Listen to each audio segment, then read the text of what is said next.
Hello दोस्तों, आप सभी लोगों का बहुत बहुत हार्दिक अभिनंदन है। हम लोग जीके जीएस श्रृंखला पर बात किया जा रहा है, जिसमें इतिहास हो गया, भूगोल हो गया, राजनीति विज्ञान हो गया, फिर उसके बाद करंट अफेयर्स हो गया, विविध का सेक्शन हो गया, अर्थव्यवस्था हो गया। उन सभी के तथ्यात्मक चीज़ों पर हम लोग बात कर रहे हैं।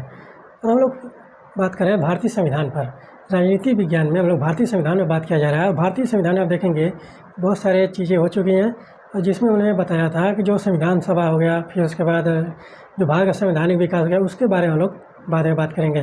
ठीक है, हम लोग भारतीय संविधान में देखेंगे कि भाग, अनुच्छेद, अनुसूचियों से शुरू किया था, और फिर उसके बाद भाग 1 और भाग 2 हो चुका है। भाग 3 पर हम लोग बात कर रहे हैं।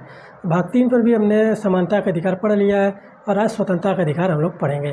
ठीक है, तो मौलिक अधिकार के बारे में अगर हम बात करें तो मौलिक अधिकार ऐसी चीज़ है जो भारत के प्रत्येक नागरिक को जानना चाहिए। ठीक है, क्योंकि यहाँ पर मौलिक अधिकार के जानना, मौलिक अधिकारों के बारे में जानना अपने बहुत ही बहुत ज़रूरी है। ठीक है, तो आप लोग इससे को जानिए, और सभी यानी कि जितने भी व्यक्ति हैं, भारत में 150 करोड़ की जनसंख्या है, 150 से कम ही है, लेकिन 150 करोड़ मानी जाती है। तो उतने व्यक्तियों को अपने अधिकारों के बारे में जानना चाहिए। और जो मान लीजिए कि जो व्यक्ति समझने योग्य है, जो जानने योग्य है, उनको तो ज़रूर जानना चाहिए कि हमारे क्या क्या अधिकार हैं। ठीक है, तो भारतीय संविधान में जो प्रदत्त मौलिक अधिकार हैं वो बहुत ज़रूरी है। ठीक है, तो चलिए हम लोग बात करते हैं कि भारत का संविधान स्वतंत्रता का अधिकार अनुच्छेद 19 से 22 तक। ठीक है, ये 4 अनुच्छेद है, 19 से 20 है, 21 से 22 है। ये 4 अनुच्छेद जो है स्वतंत्रता के अधिकार के अंतर्गत आते हैं। ठीक है, और जो भारत जो मौलिक अधिकार दिया गया है संविधान के भाग 3 में दिया गया है, और फिर उसके बाद 12 से 35 अनुच्छेद भी देखने को मिलते हैं, और बहुत सारे संशोधन हो चुके हैं इसमें। और हम लोग जो मेन संशोधन है, जो महत्वपूर्ण संशोधन है, उसको हम अनुच्छेद को बताते ही उसी में हम लोग को लिख देंगे, और वहाँ से आप लोग नोट डाउन कर लीजिएगा। और नोट्स बनाना बहुत ज़रूरी है, नोट्स बनाते रहिए, लिखते रहिए, और लिखते रहेंगे ना तो आप लोगों को आधा से अधिक चीज़ें जो हैं वैसे ही याद होती जाएंगी। ठीक है, तो नोट्स बनाइए। ठीक है, तो चलिए हम लोग बात करते हैं मौलिक अधिकार पर। ठीक है, स्वतंत्रता का अधिकार पहले हम बात करते हैं। अनुच्छेद 19 से 22 तक है, और अनुच्छेद 19 के बारे में हम लोग बात करते हैं। अनुच्छेद 19, ठीक है, ये जो स्वतंत्रता का अधिकार है भारत में, यहाँ पर आप देखेंगे कि बहुत ही व्यापक तौर पे है। अगर इस पर एक बुक भी आराम से लिखा जा सकता है, अनुच्छेद 19 स्वतंत्रता का अधिकार पर। ठीक है, तो यहाँ पर अनुच्छेद 19 के बारे में देखिए कि चीज़ अनुच्छेद 19 में क्या दिया गया है, वाक एवं अभिव्यक्ति संबंधी स्वतंत्रता का अधिकार दिया गया है। यानी कि अभिव्यक्ति यानी कि विचारों के स्वतंत्रता का अधिकार दिया गया है। ठीक है, और यहाँ पर वाक एवं अभिव्यक्ति की स्वतंत्रता के अंतर्गत 6 प्रकार की स्वतंत्रताएँ दी गई थी। ठीक है, दी गई हैं। तो यहाँ देखिए पहला क्या है, तो पहले में लिखा गया है अनुच्छेद 19(1) का, यानी कि यहाँ पर एक शब्द जोड़ लीजिएगा। 19(1) में क्या दिया गया है कि युवा के और व्यक्ति की स्वतंत्रता, और 19(1) में आपके 6 स्वतंत्रताएं दी गई हैं। ठीक है, और यहाँ पर देखिए कि 19(1) क में क्या दिया गया है, वाक एवं व्यक्ति की स्वतंत्रता। यानी कि इसमें आप देखेंगे कि इसमें क्या है, वाक एवं व्यक्ति की स्वतंत्रता, कि आप कुछ भी बोल सकते हैं और वहाँ पर आपके जो अपने विचार हैं उसको प्रकट कर सकते हैं। लेकिन इन जितनी भी स्वतंत्रता है, इन पर रिस्ट्रिक्शंस भी लगाए गए हैं। ये ध्यान देने वाली बात है। ठीक है, उसको हम भी बता देंगे जब 6 स्वतंत्रता हो जाएगा, तो उसके बाद हम आपको बताएंगे कि क्या क्या रिस्ट्रिक्शन लगाए गए हैं। सब में समान रूप से एक ही चीज़ होता है। लगभग में अब देखेंगे कि जो चीज़ें रिस्ट्रिक्शन में लगाई गई हैं वो सभी के लिए बराबर ही होती हैं। ठीक है, यहाँ देखिए वाक एवं व्यक्ति स्वतंत्रता, इसी में देखेंगे कि प्रेस की स्वतंत्रता सम्मिलित है। ठीक है, इसी में प्रेस की स्वतंत्रता सम्मिलित है। प्रेस की स्वतंत्रता, ठीक है, प्रेस की स्वतंत्रता जो है निहित है, सम्मिलित है कहा जाता है। ठीक है, निहित है, प्रेस की स्वतंत्रता निहित है। ठीक है, ये ध्यान दीजिएगा कि प्रेस की स्वतंत्रता का जो उल्लेख है भारतीय संविधान में कहीं भी नहीं दिया गया है। ठीक है, किसी भी अनुच्छेद में वर्णित नहीं है। लेकिन 19(1) क में वाक एवं व्यक्ति की स्वतंत्रता में प्रेस की स्वतंत्रता निहित है। ठीक है, ये प्रश्न बनते हैं कि अगर प्रश्न पूछें कि भारतीय संविधान में प्रेस की स्वतंत्रता किस अनुच्छेद में दी गई है, ये प्रश्न वहाँ पर कोई भी ऑप्शन नहीं होगा, क्योंकि वो लिखित नहीं है। ठीक है, लेकिन ये पूछे कि भारतीय संविधान में प्रेस की स्वतंत्रता किस अनुच्छेद में निहित है, सम्मिलित है, तो वो अनुच्छेद 19(1) का होगा। ठीक है, तो यहाँ पर ध्यान देने वाली बात है और समझने वाली बात है। छोटी छोटी चीज़ें आप लोग समझते रहिए, क्योंकि अगर नहीं समझेंगे तो वहाँ पर चीज़ें गलत होंगी एग्जाम में। ठीक है, तो यहाँ पर ध्यान दीजिएगा कि प्रेस की स्वतंत्रता किसी भी अनुच्छेद में लिखित नहीं है। और यहाँ पर ध्यान देने वाली बात है कि सोचिए, ये सोचने वाली बात है कि प्रेस की स्वतंत्रता भारत के मौलिक अधिकार में निहित है। लेकिन अगर प्रेस स्वतंत्रता सूचकांक की अगर हम बात करें, विश्व का जो आता है प्रेस स्वतंत्रता सूचकांक, और इसमें आप देखेंगे कि भारत कितने नंबर पे है 2025 में, ठीक है, 2025 या 24 में आया है। अभी तो इसमें भारत कितना नंबर पे है, 151 नंबर पे है। ये सोचने वाली बात है कि 151 नंबर पे प्रेस की स्वतंत्रता जो मौलिक अधिकार है। तो आप सोचिए कि मौलिक अधिकार का किस प्रकार से प्रयोग हो रहा है। प्रेस की स्वतंत्रता सूचकांक में 151वें नंबर पर भारत है, ठीक है, और मौलिक अधिकार के बारे में बात करता है, ठीक है। और ध्यान दीजिए, प्रेस की स्वतंत्रता इसी में निहित है, वह क्यों व्यक्ति की स्वतंत्रता में।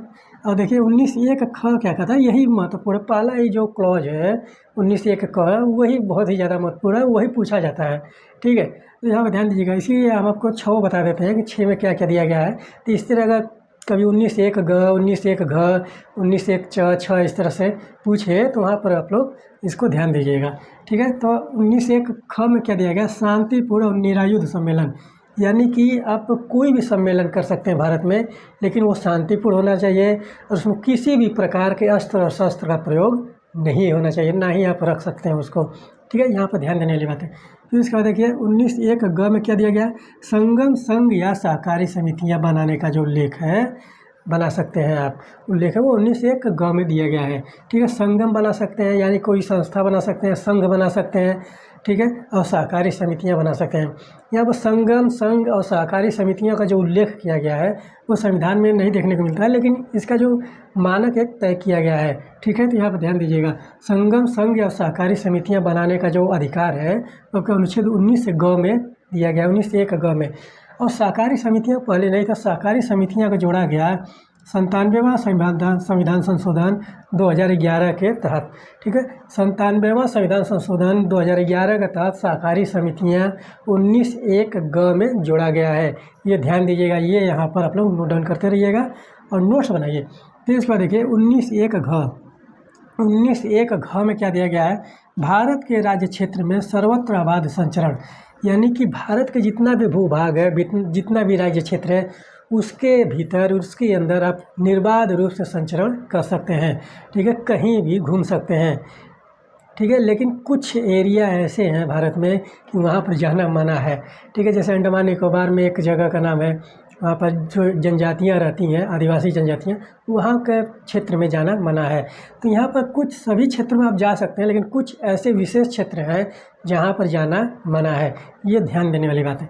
लेकिन भारत के राज्य क्षेत्र में आप कहीं भी घूम सकते हैं। सर्वत्र आबाद संचरण का जो अधिकार दिया गया है वो 19(1) घ में दिया गया है, ठीक है। फिर इस पर केसेस भी बने हैं बहुत, कैसे एक मद्रास का केस है, ठीक है। तो केसेस के बारे में वहाँ पर उतना ध्यान नहीं देना है कि सन उन पूछता है केस के बारे में, केस हम लोगों को बता देंगे जब आखिरी में, जब ये आपका ख़त्म होगा, भारत का संविधान ख़त्म होगा, जो महत्वपूर्ण संशोधन है उसको हम आप लोगों को बता देंगे। और जो केसेस हैं, ठीक है, जो वाद हैं कि भारत राज्य के बारे में या भारत संघ के बारे में, तो वहाँ पर वो आपको एक ही बार में, एक ही लेक्चर में पूरा बता देंगे कौन कौन से महत्वपूर्ण हैं, ठीक है। यहाँ पर ध्यान दीजिएगा। और जो संशोधन, जो अनुच्छेदों से संबंधित संशोधन रहेंगे वो अनुच्छेद के बगल में हम लिख देंगे, उसको आप लोग नोट डाउन कर लीजिएगा और याद रखिएगा, ठीक है। फिर अंग देखिए कि भारतीय संविधान के मौलिक अधिकार का अनुच्छेद 19(1) अंग में क्या दिया गया है, भारत के राज्य क्षेत्र में किसी भाग में निवास या बस जाने का अधिकार। अब भारत में वही बात है कि जो इसमें दिया है, ये दोनों अनुच्छेद आप देखेंगे कि कहीं भी घूम सकते हैं, ठीक है। भारत के राज्य क्षेत्र में कहीं भी घूम सकते हैं, लेकिन विशेष क्षेत्र में आप नहीं जा सकते, ठीक है। जहाँ पर निर्बंधन लगाया गया, जो वहाँ पर रिस्ट्रिक्शन लगाए गए हैं, जहाँ पर जाने की मनाही है, वहाँ पर आप नहीं जा सकते। और वहाँ पर आप निवास भी नहीं कर सकते, निवास और बस भी नहीं सकते। जैसे कि अभी आप देखेंगे कि जो जम्मू कश्मीर की चीज़ें थीं उसको तो हटा दिया गया अभी, तो वहाँ पर उसके पहले की जो बातें हैं वहाँ पर भी इसी तरह से नियम लागू हुए थे, ठीक है। तो यहाँ पर ध्यान देने वाली बात है कि अब उस भाग में नहीं जा सकते, उस भाग में नहीं बच सकते जहाँ पर रिस्ट्रिक्शन लगाया गया है कि वहाँ पर नहीं जाना है, ठीक है। तो ये ध्यान दीजिएगा। और भारत के किसी भी भाग में, किसी भी राज्य क्षेत्र में आप निवास कर सकते हैं, बच सकते हैं, ठीक है। यहाँ पर ध्यान दें। फिर इसके बाद देखिए 19(1) च में क्या दिया गया है, यहाँ पर आप देखेंगे कि संपत्ति संबंधित अधिकार थे, ठीक है, संपत्ति संबंधित, ठीक है। संपत्ति से संबंधित अधिकार थे कि मनुष्य जो नागरिक है भारत का, वो संपत्ति का वहाँ पर संचय कर सकता है। यानी कि संपत्ति एकत्रित करने का जो अधिकार था वो 19(1)(च) में दिया गया था। और इसको देखेंगे कि 44वां संविधान संशोधन 1918 द्वारा इसको लोप कर दिया गया और ये कहाँ चला गया? 301 में। ठीक है, 301 में ये चला गया है, अनुच्छेद 301 में ये चला गया है। ठीक है, यहाँ पर ध्यान दीजिएगा। ठीक, तो ये आप लोगों के लिए। और फिर उसके बाद 19(1)(6) में क्या दिया गया है कि कोई भी भारत का नागरिक है उसको वृत्ति, उपजीविका, व्यापार और कारोबार करने का अधिकार होगा। यानी कि जो नागरिक है अपने जीवन यापन करने के लिए वो कुछ भी कर सकता है। यानी कि उपजीविका के जो शब्द का अर्थ लेंगे यहाँ पर किसी भी प्रकार का वो कार्य कर सकता है। बस यहाँ पर रिस्ट्रिक्शन के अलावा जो रिस्ट्रिक्शन लगाए गए हैं कि ये नहीं करना है, वो नहीं करना है, उसके अलावा आप कुछ भी कर सकते हैं। ठीक है, व्यापार कर सकते हैं, कारोबार कर सकते हैं। व्यापार और कारोबार में बहुत ज़्यादा अंतर नहीं होता, बस रेयर में बहुत अंतर होता है। तो यहाँ पर व्यापार और कारोबार, ठीक है, दोनों आप कर सकते हैं। उपजीविका यानी कि अपने जीवन के जीने के लिए जो साधन उपलब्ध कर सकते हैं वो करिए। ठीक है, वृत्ति, ठीक है, तो यानी कि वही बात है कि अपने जीवन को सुचारू रूप से चलाने के लिए जो आप कर सकते हैं वो करिए, लेकिन वो उस तरह से होना चाहिए कि किसी भी प्रकार से वो किसी को भी हानि नहीं होना चाहिए। ठीक है, अब बात करते हैं इन 6 के बारे में जो रिस्ट्रिक्शंस लगाए गए हैं, जो निर्बंधन की बात करते हैं, जो निर्बंधन की बात करते हैं। ठीक है, निर्बंधन ये आप लोगों के लिए सिर्फ इसलिए है कि अनुच्छेद मान लीजिए तो यहीं से पूछेगा, लेकिन निर्बंधन के बारे में नहीं पूछता है, लेकिन जानना बहुत ज़रूरी है। ठीक है, इनमें से आप सब कुछ कर सकते हैं, लेकिन उसमें ध्यान देना है कि भारत की एकता, ठीक है, अखंडता, अखंडता और प्रभुता, ठीक है, बंधुत्व, ठीक है, सदाचार, सदाचार का उल्लंघन, यहाँ पर कदाचार। ठीक है, तो इनके आधार पर आप इनको छोड़कर आप कुछ भी कर सकते हैं, इनको हानि नहीं चाहिए होनी चाहिए। ये संप्रभुता है। ठीक है, संप्रभुता, भारत की एकता, अखंडता, संप्रभुता, बंधुत्व, सदाचार, कदाचार जो भावनाएं हैं इसको हानि नहीं पहुंचना चाहिए और उसके बाद आप कुछ भी कर सकते हैं। यही निर्बंधन जो है सभी पर लागू होंगे। ठीक है, एक ही बार में आप लोगों को समझने के लिए हमने बता दिया, लेकिन क्लॉज के द्वारा भी बताया गया है वहाँ पर, तो क्लॉज जानने की ज़रूरत नहीं है। बस इतना जान लीजिए कि इतनी जितने भी 6 प्रकार की स्वतंत्रताएं हैं उसके आधार पर आप वहाँ पर कुछ भी नहीं कर सकते, लेकिन यहाँ पर उसके अलावा आप कुछ भी कर सकते हैं। चाहे आप संगम बनाइए, संघ बनाइए, सहकारी समितियाँ बनाइए, चाहे विचार व्यक्ति की स्वतंत्रता यानी कि कुछ भी बोल सकते हैं, अपने विचार प्रकट कर सकते हैं। फिर इसके बाद कहीं भी भारत के किसी भी भाग में बस सकते हैं, निवास कर सकते हैं, किसी भी भाग में भारत के आप वहाँ पर घूम सकते हैं। ठीक है, तो वहाँ पर जो निर्बंधन लगाए गए हैं, जो रिस्ट्रिक्शन लगाए गए हैं, इसी आधार पर लगाए गए हैं। और कुछ ऐसे विशेष क्षेत्र हैं जहाँ पर नागरिकों को जाना मना है। ठीक है, तो वहाँ पर वो खतरा चीज़ें हैं, इसीलिए वहाँ पर मना है। और यही सारी चीज़ें जो है वो 19(1) में दिया गया है। ठीक है, तो इसको समझने का प्रयास कीजिए और हमेशा याद रखिए। निर्बंधन तो आप लोग समझ जाएंगे कि बहुत ऐसी चीज़ें हैं जो कदाचार के आधार पर बनेंगी, सदाचार का उल्लंघन नहीं होना चाहिए, एकता, अखंडता, संप्रभुता, बंधुत्व की जो भावनाएं हैं वो नहीं ख़त्म, उसको आहत नहीं होनी चाहिए। यानी कि यहाँ पर राजद्रोह भी होता जाता है। ठीक है, राजद्रोह की बातें होती है, सेडेशन की बात होती है। ठीक है, अब किसी भी जैसे कि भारत का तिरंगा हो गया उसका उल्लंघन नहीं कर सकते, राष्ट्रगान के उल्लंघन नहीं कर सकते, राष्ट्रीय गीत की नहीं उल्लंघन कर सकते। तो इस तरह से बहुत सारी चीज़ें जो हैं उसका आप वहाँ पर अपमान नहीं कर सकते और बाकी आप कुछ भी करिए। ठीक है, तो यही आपके लिए अनुच्छेद 19 है और उस पर आप लोग ध्यान से पढ़िएगा, उसको समझने का प्रयास कीजिएगा। ये आप लोग हमेशा याद रखिएगा कि 19(1) का वहाँ पर ध्यान दीजिएगा या 19(1)(अ) में वहाँ पर ध्यान दीजिएगा। यही ज़्यादातर पूछता है, बाकी तो वो आप लोगों को समझने के लिए मैं बता दिया कि 19 में क्या दिया गया है और निर्बंधन किस प्रकार से लगाया जा सकता है। ठीक है, अब बात करते हैं अनुच्छेद 20 के बारे में। अनुच्छेद 20 क्या कहता है कि अपराधों के लिए दोष सिद्धि के संबंध में संरक्षण। सबसे पहले आप ये जानिए कि अपराध क्या होते हैं। ठीक है, अपराध क्या होते हैं। यहाँ पर अपराध का जो शब्द होता है 2 चीज़ होते हैं, ऑफेंस और क्राइम। ठीक है, यहाँ पर ध्यान दीजिएगा क्या होता है अपराध के लिए, ऑफेंस भी होता है और क्राइम। क्या दोनों का मतलब एक ही होता है? ठीक है, ऑफेंस और क्राइम दोनों का मतलब एक ही होता है? नहीं, ऐसा नहीं है। ठीक है, क्राइम क्या होता है, जैसे कि मान लीजिए कि क्राइम कोई भी व्यक्ति कर सकता है। ठीक है, क्राइम जो है वो इसका अर्थ जो है व्यापक लिया जाता है। जैसे कि मान लीजिए कि अगर कोई बड़ा भाई है, वो अपने छोटे भाई को मार रहा है, 2 थप्पड़ मार दिया, 2-4 थप्पड़ मार दिया, तो क्या वो क्राइम नहीं होता है?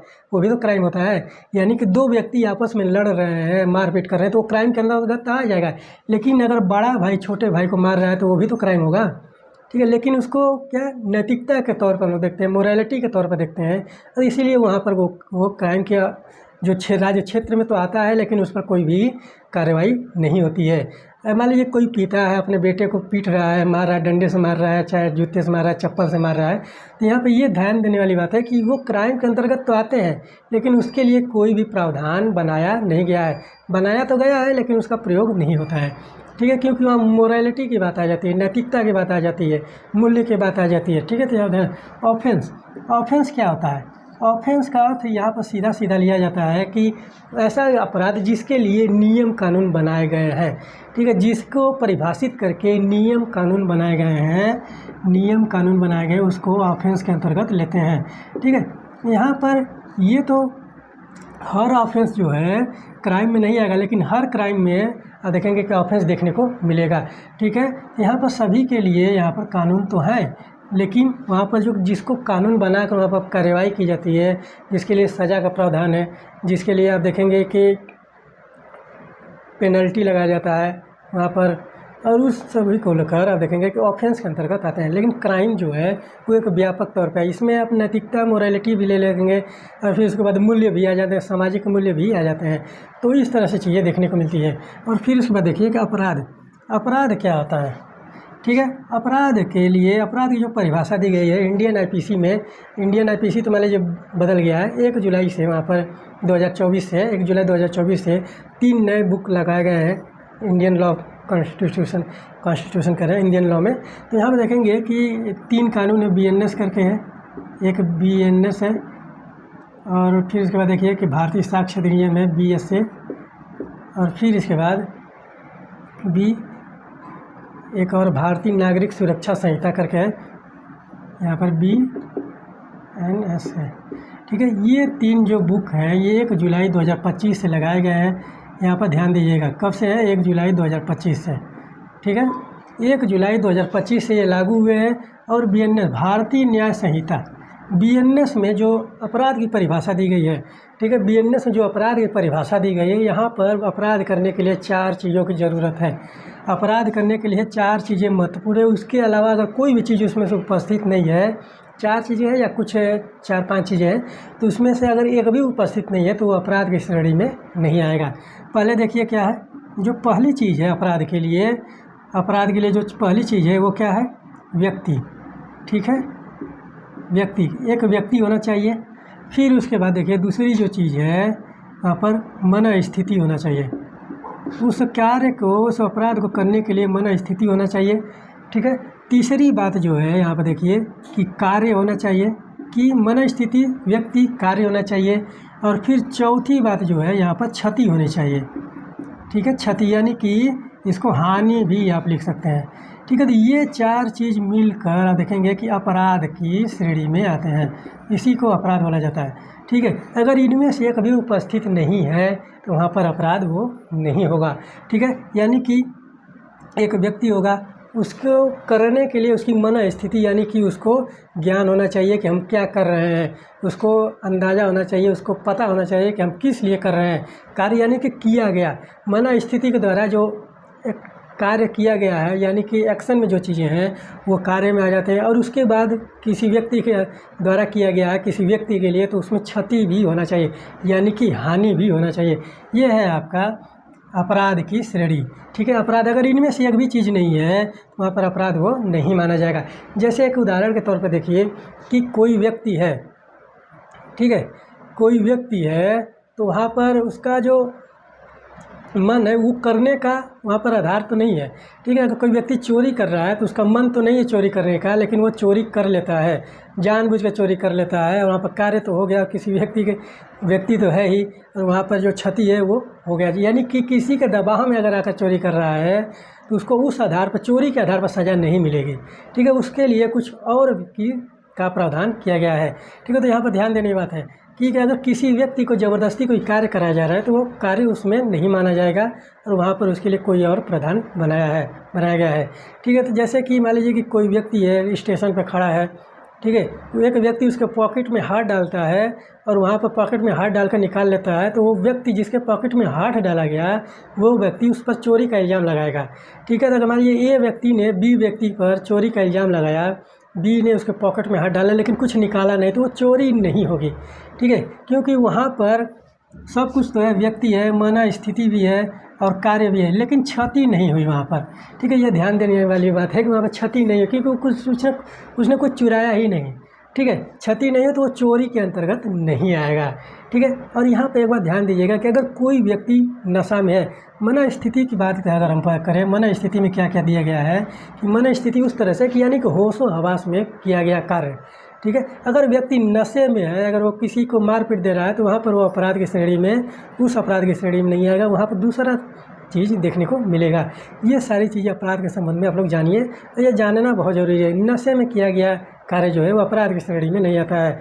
और यहाँ पर भारतीय न्याय संहिता में आप देखेंगे कि इसमें ये भी उदाहरण दिया गया था कि अगर कोई व्यक्ति नशे में किसी व्यक्ति की जान ले ले। ठीक है, अगर आप सोचिए कि कोई व्यक्ति नशे में किसी व्यक्ति की जान ले ले तो वो मर्डर के केस में आएगा ही नहीं, क्योंकि वो व्यक्ति जो है अपने होशो हवास में नहीं है। और यहाँ पर इस आधार पे वहाँ पर किसी भी व्यक्ति को इस तरह से कार्य करने के लिए उस आधार पर मर्डर का केस वहाँ पर नहीं चलेगा। यहाँ पर ध्यान देने वाली बात है, ये समझते रहिए। लेकिन अगर वहाँ पर पता चल गया कि आप वहाँ पर मन स्थिति यानी कि यह है कि आप उसको मारना ही चाहते थे, तो वहाँ पर आप लोगों के लिए मर्डर का केस बन जाएगा। ये ध्यान देने वाली बात है। अपराध, ठीक है, अपराध ये इस श्रेणी में आता है। अब देखिए कि अपराधों के लिए दोष सिद्धि के संबंध में संरक्षण। ठीक है, अगर कोई व्यक्ति अपराध किया है, ठीक है, यहाँ पर जो अपराध अनुच्छेद 20 के क में क्या दिया गया है, अनुच्छेद 20 के क में क्या दिया गया है, यहाँ पर ध्यान दीजिए कि प्रवृत्त विधि का अतिक्रमण या उससे अधिक का भागी। ठीक है, यहाँ पर ये समझने के लिए हमने एक लाइन लिख दिया था कि आप लोगों को कि ये किस प्रकार से बात करता है, यानी कि कोई भी व्यक्ति तब तक अपराध घोषित नहीं हो जाएगा, अपराधी घोषित नहीं होगा जब तक, ठीक है, जब तक वह जो अपराध कर रहा है उसके लिए कोई विधि न हो। ठीक है, विधि न हो या उस विधि का उल्लंघन न किया गया हो और फिर उसके बाद उस विधि से अधिक का कार्य न किया गया हो। ठीक है, ठीक है, यहाँ पर ये ध्यान देने वाली बात है कि कोई भी व्यक्ति तब तक अपराधी घोषित नहीं होगा जब तक उस अपराध को करने के लिए जो विधि बनाई गई है उसका अतिक्रमण न हुआ हो, यानी कि अतिक्रमण न हुआ हो या उस विधि से ज़्यादा कार्य किया गया हो, उस विधि से ज़्यादा कार्य किया गया हो, तब तक वो अपराधी नहीं घोषित होगा। ठीक है, तो यहाँ पे ये ध्यान देने वाली बात है कि कोई व्यक्ति तब तक अपराधी नहीं होता है जब तक वो विधि द्वारा स्थापित जो प्रक्रिया है, यानी कि जो विधि बनाई गई उसका अतिक्रमण न किया हो। ठीक है, और उससे अधिक का कार्य न किया। जैसे कि चोरी करने वाला, चोरी के लिए तो एक कानून बनाया गया है। ठीक है, अगर चोरी करते समय उसने कोई व्यक्ति जग गया, वहाँ पर उसको मार दिया, ठीक है, तो वहाँ पर 2 धाराएं लग जाएंगी, उसके लिए भी कानून है। तो ये सारी चीज़ें, यानी कि चोरी के उद्देश्य से वो गया है और वहाँ पर मर्डर कर दिया, तो वहाँ पर क्या होगा कि वो उससे अधिक के कार्य किया। तो वही बात है कि जो कोई अगर विधि बनाई गई किसी अपराध के लिए उसका अतिक्रमण न किया गया हो या उससे अधिक का कार्य न किया गया हो, तब तक वह व्यक्ति जो है अपराधी घोषित नहीं होता है। ठीक है, ये ध्यान देने वाली बात है। अनुच्छेद 20(1) कहता है। फिर अनुच्छेद 20(ख) में क्या है कि एक ही अपराध के लिए एक से अधिक बार अभियोजित और दंडित नहीं किया जा सकता। ठीक है, एक ही अपराध के लिए वो अभियोजित दंडित नहीं किया जा सकता। ठीक है, यानी कि कोई व्यक्ति कोई अपराध करता है तो उसके लिए एक ही बार उसको सज़ा होगी, एक ही बार उसकी सुनवाई होगी। एक ही अपराध के लिए 2 बार वो सुनवाई नहीं हो सकता। ठीक है, तो यहाँ पर ये ध्यान देने वाली बात है। ठीक है, फिर देखिए अनुच्छेद 20 के ग में क्या दिया गया कि किसी अपराध के लिए अभियुक्त द्वारा किसी व्यक्ति को स्वयं अपने विरुद्ध साक्षी होने के लिए बाध्य नहीं किया जा सकता। ठीक है, यहाँ पर ध्यान देने वाली बात है कि अगर कोई भी व्यक्ति अपराधी है, ठीक है, अगर अपराधी है, उसका अपराध घोषित नहीं किया गया है तो उसको खुद के संबंध में स्वयं के लिए किसी व्यक्ति को अपराधी घोषित करने के लिए बाध्य नहीं किया जा सकता। ठीक है, तो यहाँ पर ध्यान दीजिएगा कि अगर कोई व्यक्ति है तो अभियुक्त द्वारा किसी व्यक्ति को स्वयं अपने विरुद्ध साक्षी होने के लिए बाध्य नहीं किया जा सकता, यानी कि दबाव बनाकर आप वहाँ पर किसी व्यक्ति पर अपराध आरोपित नहीं कर सकते। ठीक है, अगर इस तरह से कार्य करते हुए पकड़ा जाएगा कोई व्यक्ति तो वहाँ पर उस पर भी कार्रवाई होगी। ठीक है, तो ये ध्यान दीजिए कि अनुच्छेद 20 के तहत क्या क्या चीज़ें आती हैं। अपराधों के लिए दोष सिद्धि के संबंध में संरक्षण। और अब बात करते हैं अनुच्छेद 19 करें। अनुच्छेद 21 में क्या किया गया है? प्राण एवं दैहिक स्वतंत्रता। ठीक है, प्राण एवं दैहिक स्वतंत्रता के अंतर्गत क्या चीज़ें आती हैं कि इसमें बहुत सारी चीज़ें, जैसे कि विदेश जाने का अधिकार है, वहाँ पर देखेंगे कि स्वच्छ वायु में सांस लेने का अधिकार है, खाना खाने का अधिकार है, सोने का अधिकार है, विवाह अपने मनपसंद से विवाह करने का अधिकार है। ठीक है, तो यहाँ पर इस तरह से जो दैहिक स्वतंत्रता में अंतर्गत आते हैं। ठीक है, तो अनुच्छेद 21 का जो बात किया जाए तो बहुत बड़ा ये अनुच्छेद है और इसके अंतर्गत मैंने आदमी जितना सोच सकता है, कोई भी नागरिक जो है जितना सोच सकता है वो इसके अंतर्गत आ जाते हैं। ठीक है, कि आपके हर एक चीज़ जो है जो आपको हानि नहीं पहुंचा रहा है वो आपके अधिकारों के अंतर्गत आते हैं। और इसी अनुच्छेद में देखेंगे कि नेचर्स लॉ भी आते हैं। ठीक है, NATU नेचर्स लॉ भी आते हैं, यहाँ पर ध्यान दीजिएगा। इसी अनुच्छेद के अंतर्गत नेचर्स लॉ यानी कि प्राकृतिक लॉ। ठीक है, एक थ्योरी चलती है, उसमें उस समय देखेंगे कि जब पुनर्जागरण का शुरुआत हुआ था तो एक थ्योरी चल रही थी, वहाँ पर जॉन लॉक की थ्योरी शायद है कि मनुष्य जब पैदा होता है तो स्वतंत्रता और संप्रभुता के साथ पैदा होता है। ठीक है, इसमें 3 चीज़ों की बात किया गया था कि प्राकृतिक लॉ में क्या क्या चीज़ें आती हैं, तो उसका थोड़ा सा कंफ्यूज हो रहा है कि याद नहीं आ रहा है, तो उसको आप लोग इस तरह से पढ़िए गया कि स्वतंत्रता, समानता और संप्रभुता के आधार पर ही, यानी कि संप्रभुता को लेकर ही वो जन्म लेता है कोई भी व्यक्ति। ठीक है, स्वतंत्रता, समानता और संप्रभुता। ठीक है, इस तरह से कि लिबर्टी, फ्रेटर्निटी, सॉवरेनिटी के साथ वो पैदा होता है। ठीक है, तो यहाँ पर यह ध्यान देने वाली बात है कि ये थ्योरी के आधार पर देखेंगे कि अनुच्छेद 21 जो है 21 के अंतर्गत वो सारी चीज़ें आ जाती हैं, यानी कि नेचर्स लॉ भी अनुच्छेद 21 के अंतर्गत आते हैं, यानी कि प्राण एवं दैहिक स्वतंत्रता के आधार पर नेचर्स लॉ को भी डिफाइन किया जा सकता है। और यहाँ पर आप देखेंगे अनुच्छेद 21 में जीवन जीने का अधिकार है, मरने का अधिकार नहीं है। ठीक है, यहाँ पर ध्यान दीजिएगा कि अगर आप सुसाइड कोई व्यक्ति कर रहा है, आत्महत्या कर रहा है, तो वहाँ पर उस व्यक्ति के लिए अगर वो बच जाता है तो उस पर कार्यवाही भी, कानूनी कार्यवाही भी की जा सकती है। ऐसा होता नहीं है लेकिन ये प्रावधान है। ठीक है, कोई व्यक्ति वहाँ पर सुसाइड कर रहा है, आत्महत्या कर रहा है, तो वो किसी मजबूरी में ही कर रहा होगा, वो अपने मन से, शौक़ के लिए तो करता नहीं है। ठीक है, तो वो अपने जो परेशानी है, जो समस्याएं, उसको लेकर आत्महत्या करता है, लेकिन वहाँ पर अगर वो बच जाता है तो उसके लिए कार्यवाही का प्रावधान है। ठीक, कानूनी कार्यवाही का प्रावधान है, लेकिन ऐसा होता नहीं है। मोरालिटी के तौर पर, नैतिकता के तौर पर ऐसा नहीं किया जाता, लेकिन अगर वहाँ पर उस तरह से कार्रवाई की जा सकती है, ये ध्यान दीजिएगा। और यहाँ पर देखिए कि जीवन जीने का अधिकार है, मरने का अधिकार नहीं है। एक बात आती है यूथेनेसिया की बात आती है। ठीक है, इच्छा मृत्यु की बात आती है अनुच्छेद 21 में, यूथेनेसिया। ठीक है, यहाँ पर ध्यान दीजिएगा कि यूथेनेसिया क्या होता है। अनुच्छेद 21 में यूथेनेसिया क्या होता है? इच्छा मृत्यु उसको बोला जाता है। क्या बोला जाता है? इच्छा मृत्यु। ठीक है, यहाँ पर ध्यान दीजिएगा, इच्छा मृत्यु, इसको इच्छा मृत्यु बोला गया कि कोई भी व्यक्ति इस तरह से, इस आधार पर कि उसको जीने की कोई संभावना भी देखने को नहीं मिल रही है, तो उसको इच्छा मृत्यु दे दिया जाए। ठीक है, और ये कब होता है कि अगर कोई व्यक्ति जो है हॉस्पिटल में वेंटिलेटर पे हो, ठीक है, वेंटिलेटर पे हो, ऑक्सीजन मास्क के साथ हो, और वहाँ पर उसके जीवन जीने का जो आशा है, जो वहाँ पर देखेंगे कि उम्मीद है, वो बिल्कुल नगण्य है, यानी कि ना के बराबर है।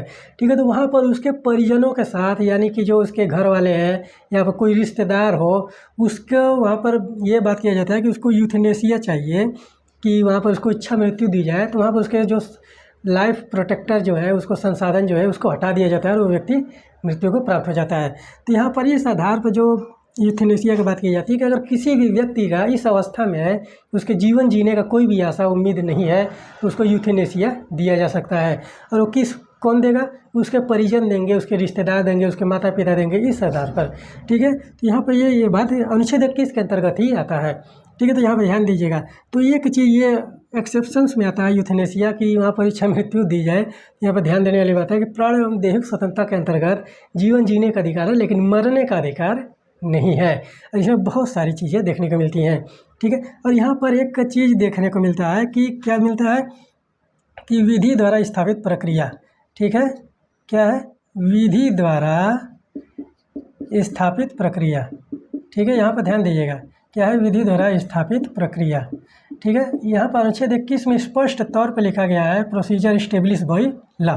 प्रोसीजर इस्टेब्लिश बाई लॉ जो है स्पष्ट तौर पर लिखा गया है कि अनुच्छेद 21 के अंतर्गत ये लिखा गया कि किसी भी व्यक्ति को विधि द्वारा स्थापित प्रक्रिया के आधार पर भी प्राण एवं दैहिक स्वतंत्रता से वंचित किया जा सकता है।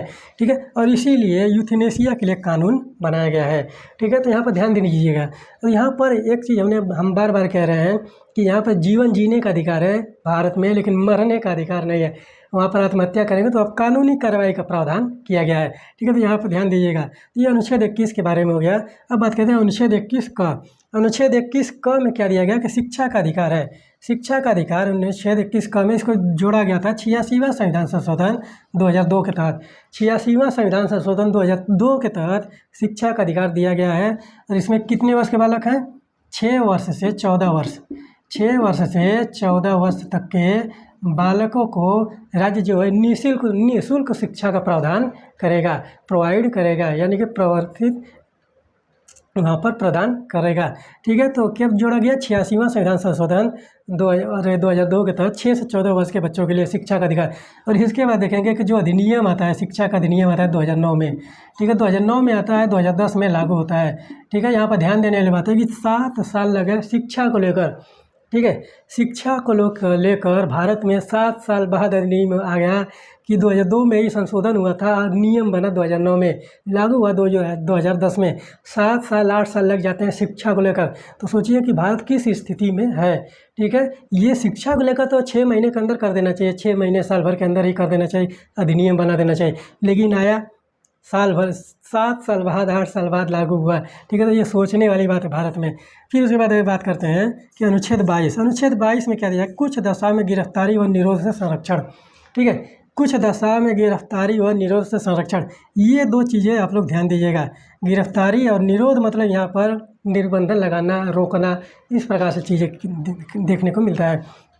ठीक है, गिरफ्तारी क्या होता है, जब कोई व्यक्ति कोई अपराध करता है तो उसको गिरफ्तार किया जाता है। तो IPC CRPC का सेक्शन है, उसके लिए उसका हम लोग बात नहीं करेंगे। लेकिन गिरफ्तारी, ठीक है, गिरफ्तारी और निरोध के संरक्षण।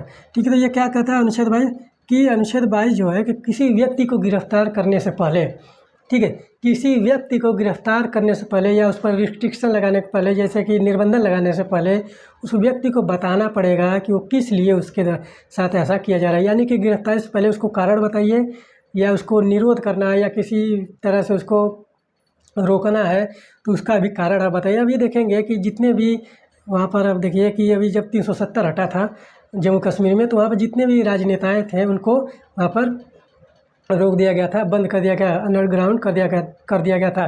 ठीक है, तो अंडरग्राउंड कर दिया गया था, तो उस पर कारण बताया गया था कि आप लोग इस तरह से कार्य नहीं कर सकते। तो क्या हो गया, निरोध के अंतर्गत आ गया। ठीक है, और गिरफ्तारी इस तरह से होता है कि कोई व्यक्ति अपराधी है तो उसको गिरफ्तार करके ले जाया जाता है। ठीक है, तो वहाँ पर इस तरह से समझिए। और गिरफ्तार करने से पहले भी उसको बताना पड़ेगा कि हम किस लिए गिरफ्तार कर रहे हैं, और निरोध करने से पहले भी हमको उसको बताना पड़ेगा कि हम निरोध क्यों कर रहे हैं। ठीक है, तो आप देखिए कि अनुच्छेद 22 क में पहला ये बात कहा गया है, गिरफ्तारी का कारण व परामर्श संबंधित अधिकार। यानी कि किसी व्यक्ति को गिरफ्तार किया जाता है तो उसको कारण बताना पड़ेगा। अगर वह व्यक्ति चाहे तो अपने पसंद से किसी वकील को भी हायर कर सकता है। ठीक है, यहाँ पर ध्यान देने वाली बात है कि अगर कोई व्यक्ति को गिरफ्तार किया जाता है तो वहाँ पर उसको कारण बताया जाएगा, और वह व्यक्ति अगर चाहे तो अपने पसंद से किसी भी वकील को हायर कर सकता है। ठीक है, और उससे परामर्श ले सकता है। यह बात जो है अनुच्छेद 22(1) में कहा गया है, क में कहा गया है।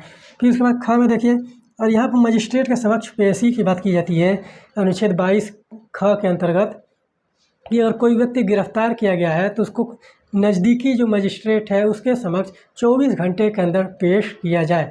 ठीक है, पेश किया जाए, और वहाँ पर थाने से जो मजिस्ट्रेट का ऑफिस है उसके बीच की दूरी को, जो समय है, उसको नहीं गिना जाएगा।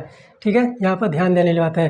ठीक है, अगर इस तरह से देखिए कि अगर कोई जिला है, उसका क्षेत्रफल बड़ा है, उसका जो सेंटर है तो वहाँ पर वो तो केंद्र में ही होगा।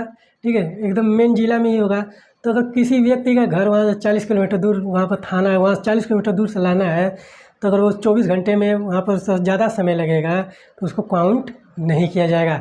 यानी कि पुलिस थाने से मजिस्ट्रेट के ऑफिस तक का जो समय है उसको गिना नहीं जाएगा, बाकी 24 घंटे के अंदर उसको मजिस्ट्रेट के सामने पेश करना पड़ेगा।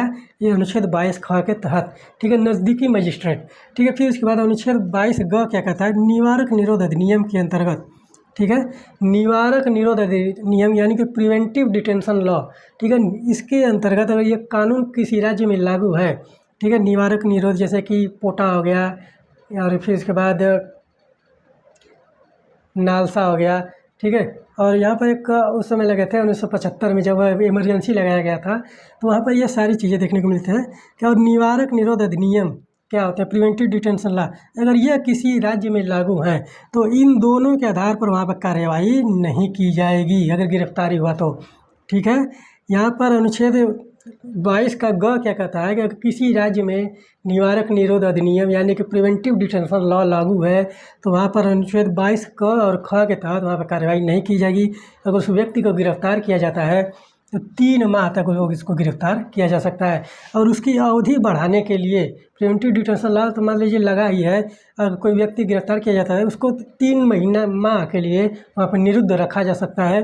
और अगर उसको आगे भी रखना है तो वहाँ पर एक कमेटी बनेगी। कौन सी कमेटी बनेगी, राज्य उच्च न्यायालय से कमेटी बनेगी। वहाँ पर जो वरिष्ठ न्यायाधीश रहेंगे वो उसका फैसला करेंगे कि उसको जो गिरफ्तारी उसको आगे बढ़ाया जाए या कि नहीं बढ़ाया जाए, ठीक है। तो यहाँ पर आप लोग सिर्फ ये ध्यान दीजिएगा कि प्रिवेंटिव डिटेंशन लॉ के अंतर्गत अगर कोई व्यक्ति गिरफ्तार होता है तो उन पर ये दोनों कार्यवाही नहीं की जाएगी कि 24 घंटे के अंदर पेश करना है या उसको कारण बताना है या फिर उसको वो व्यक्ति जो है परामर्श ले सकता है। और इसके तहत जो निवारक निरोध अधिनियम है, देखेंगे कि यहाँ पर जो ये निर्बंधन लगाते हैं इन 6 पर भी निर्बंधन ये लगाता है, ठीक है। अनुच्छेद 19(1) में जो स्वतंत्रताएं दी गई हैं और अनुच्छेद 22 ग में जो निवारक निरोध अधिनियम की बात की जाती है तो निर्बंधन अनुच्छेद 19(1) के सभी स्वतंत्रताओं पर लगाएगा, ठीक है। तो यहाँ पर ये ध्यान देने वाली बात है, ठीक है। और इसके आधार पर बहुत सारे केसेस बने हैं, ठीक है। AK गोपालन बनाम मद्रास राज्य का भी केस है, ठीक है। तो इस तरह से बहुत सारी जो केसेस हैं वो इस आधार पर बनते हैं, ठीक है। तो यहाँ पर ये सारी चीज़ें आप लोग नोट डाउन करिए, नोट्स बनाते रहिए। और आप लोगों का स्वतंत्रता का जो अधिकार है वो आज कंप्लीट होता है और कल हम लोग बात करेंगे शोषण के विरुद्ध जो अधिकार है अनुच्छेद 23 और 24 के बारे में, ठीक है। तो ये सारी चीज़ें आप लोग नोट डाउन करिए, नोट्स बनाते रहिए, अपने नोट्स को बेहतरीन तरीके से बनाइए। चलिए अगले मिलते हैं अगले लेक्चर में, तब तक के लिए धन्यवाद।